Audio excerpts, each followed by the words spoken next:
Welcome to Venky పెన్వాక్స్.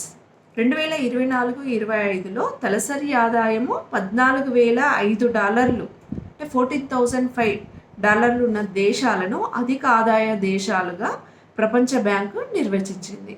So ప్రస్తుతం మన భారతదేశ తలసరి ఆదాయం వచ్చి $2,880 మాత్రమే తలసరి ఆదాయం ఉన్న మన దేశం.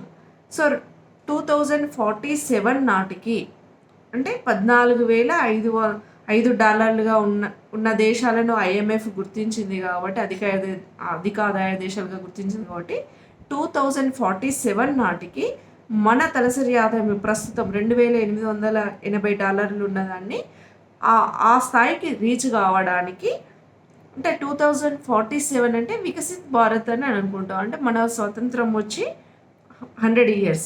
ఆ సందర్భంగా వికసిత్ భారత్ నాటికి మనకి రీచ్ అవ్వాలని నీతి ఆయోగ్ అయితే వికసిత్ భారత్ @2047 ప్రణాళికను నీతి ఆయోగ్ రూపొందించింది.